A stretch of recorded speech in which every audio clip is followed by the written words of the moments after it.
Ahoy there folks, I'm Captain Benzie and welcome to another video for EVE Echoes. In today's video we're going to be taking a step off the April balance update test server and coming back to the live server. Now this is probably a week or so out of date by now, but hey, this is the kind of thing that happens when you get a balance update test server and you need to cram a whole load of content into a shorter window as possible. But hey, I wanted to talk about some changes that have happened in CONCORD Pass Season 8 that I think have slipped under a lot of people's radar, despite the fact that these are really positive and quite powerful changes for EVE Echoes going forward. Now, if you do enjoy this video, please let me know by hitting like on it, subscribe to the channel if you haven't already for all things EVE Echoes, dinging the notification bell to make sure you are notified every time a new video goes live. Finally, if you do want to be amazing and help go the extra mile to support this channel, then you can do so by joining us on Patreon, linked in the description and at the bottom of the video here. Pledging to support there can earn you some exclusive merchandise and get your name in the stars at the end of every video, and there is a Redbubble merchandise store as well that you can check out some cool exclusive merch there.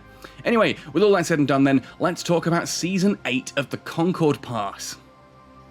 It's almost hard to believe that we are now 8 seasons into the CONCORD Pass. I still remember recording the video explaining how this worked for the very first one. For those of you who don't know how this works, this is essentially just a battle pass as you would find in many other games these days. If you are looking for more information on how this works, do check out my Cat Skull Academy video on monetization and Omega because it's got a full breakdown of it all there.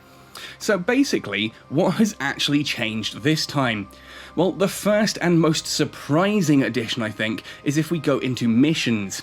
Now, if I were to go down and have a look at some of these different missions, these all look fairly standard, right? Complete 20 reverse engineering jobs, mine a certain amount of planetary materials or ore, destroy NPC ships, complete encounters, obtain ISK from bounties. Okay, let's have a look at refreshing some of these though. What other options can we get? Still got manufacturing, still complete 4 encounters. There is one that will come up here. There it is. Combat mission, top left. Obtain 1 kill mail with a value over however much that is, I can't count the zeros quickly, for each. This is amazing. There are now PvP missions to the CONCORD Pass. If you are a PvP player, you are going to be able to complete your CONCORD Pass by going out and hunting other players. For anyone who sort of dislikes PvP and argues that, oh, PvP is not a real part of the game, other than the fact that if you can do something in-game, it's because a developer programmed it and allowed you to do it, the fact that you can kill NPCs in Dark Souls means that the developers intended you to be able to kill the NPCs. It's as simple as that. What this does, though, is legitimizes PvP. It gives you an actual reason to go out there and do it, other than just kicking over other people's sandcastles, and other than just testing your own strength.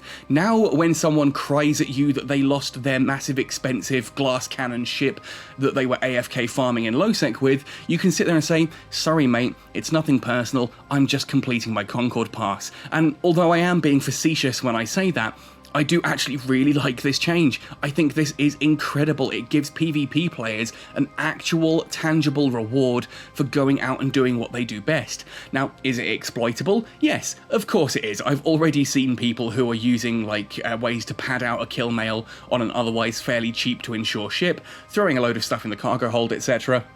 in order to help people complete this faster. Definitely, it's exploitable, but hey, it's a step forward in the right direction of legitimizing player versus player combat in what is already a PvP game. Like, it's one of those things I feel strange saying that PvP needs legitimizing in EVE Echoes, because that's what the game's all about. But at the same time, it kind of does have to.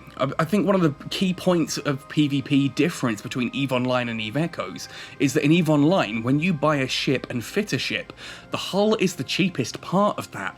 The most expensive part is the fittings. So if you kill someone who's got good fittings and those fittings drop, you can earn a lot of ISK off that, or get new modules to fit your ship.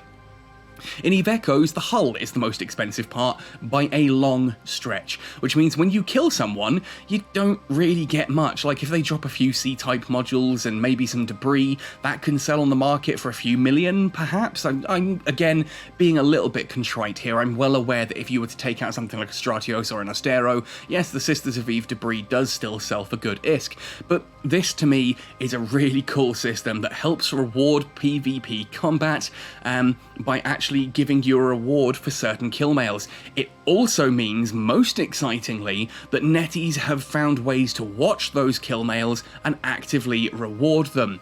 Could this be a hint, tinfoil hat moment, that at some point in the future we are going to have proper in-game kill boards?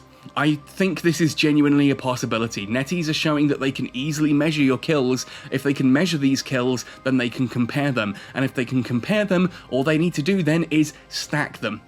At which point we can have a really cool leaderboard that doesn't even have to be as detailed as some of the stuff like PM Blue is doing on his Oxalis bot that shows the actual kill mail. You can just see that so-and-so has got this much ISK in kill mails over this month, and then you can actually start rewarding people for that at the end of every week or month or CONCORD Pass or whatever. It's a step in the right direction that, in my opinion, could lead to some really cool changes. Now, the second thing that has happened in the CONCORD Pass that I think has slipped under a lot of people's radar is in the all rewards section. Most of this is pretty similar. The amount of skill points you can earn is pretty much the same as before. The nanocore material is pretty much the same as before, and that goes for both the free track and the paid track. Both of these are pretty much exactly what we are used to seeing. That sort of 1.5 million skill points worth of SP is pretty standard. It's worth noting, actually, we do have a third skin this time around. It's normally only 2. But what's worth also pointing out is this new item on the track here. Those are Lazarus units. These have now just been added as a bonus to the CONCORD Pass, in additional to everything else you're getting. Nothing's been cut in order to add these Lazarus units to the CONCORD Pass. These are just extras. Now, what are Lazarus units? These are basically skill point resets. Now, if we have a look at this, you can see on the CONCORD Pass here for free, you're earning 300,000 Lazarus units. That's 300,000 skill points that you would be able to reallocate across your character. And if you're using the paid version, the advanced CONCORD Pass, you're getting another 600,000. That's 900,000 skill point reset that you can do if you were to complete this pass. This, again, to me, is incredible. This is actually what Jade Zion suggested when the Lazarus units were first released, and I said I'm a little bit confused that they're not as cheap in the store as I thought they would have been. I thought they would have been better value than buying Plex, and they are by 10%, but you know what I mean. I thought that maybe a Lazarus unit would be better than one Plex would be. Ultimately, though, Jade Zion pointed out to me that actually this means they can start giving them away as daily login rewards, they can give them away with balance patches, and clearly they can give them away in the CONCORD Pass. This means that as part of the April balance update, we know we're all going to be getting a whole ton of Lazarus units that are going to allow us to respec some of the skills. But going forward, we're also going to be earning these via the CONCORD Pass and possibly even the daily login rewards as of next month. Crossing fingers and hoping we'll see that in the future. This means that as you grow up the ranks, you can start training out of some of the skills that you don't necessarily use. If I jump onto the ship tree, just as an example, for the character I'm actually on here, I'm using the Minmatar because I just default autopilot to this, but on the character I'm on here, I started off flying, obviously, frigates and destroyers like most people did, and around tech level 5 I started to spec into cruisers. Now, this is my Silent Rose character, which by now you should know is very much spec'd into hurricanes. That means that for me, all of those frigate and destroyer skills are now ultimately useless, and they're not doing anything towards this character. I keep frigate command because of, like, using covert ops cruisers, covert ops frigates and stuff, to get the bonuses and that for them. But ultimately, most of those skills, the small missile skills that I have, things like frigate engineering and frigate defense upgrade, are useless for me now that I want to fly hurricanes. So previously I would just have to spend Plex to get rid of those, or like Inferis in Catskull, who I believe is one of the few people I know who has never respec'd in his entire life. It's just a case of, right, well, I'm going to keep these skills, just never use them, and then just add on, just use the whole thing that you earn and accrue SP over time as a way of going. This means that now, for someone like me on Silent Rose here, excuse me, that if I wanted to just be into hurricanes, I can, over the period of Concord passes, actually get rid of some of those skills that I'm not using and tweak them into skills that I am. And certainly, if I then decided that actually I'm going to go full hell for leather straight into battleships, again, I can use those Lazarus units to help get rid of some of the skills that are no longer being used by me and apply those into something more useful. In a sense, that's almost giving you additional skill points, because it's helping you get rid of the ones you're not using and put them into skills and abilities that actually you would be using. And the fact that this has come at no additional cost in the Concord Pass, I think is amazing. Beyond this as well, as I said, this looks like it may not just be the Concord Pass. This is something we theoretically could see in the daily login rewards. We're going to see it as part of our April balance update when that goes live. People will be given skill points, Lazarus units there to respec their skill points.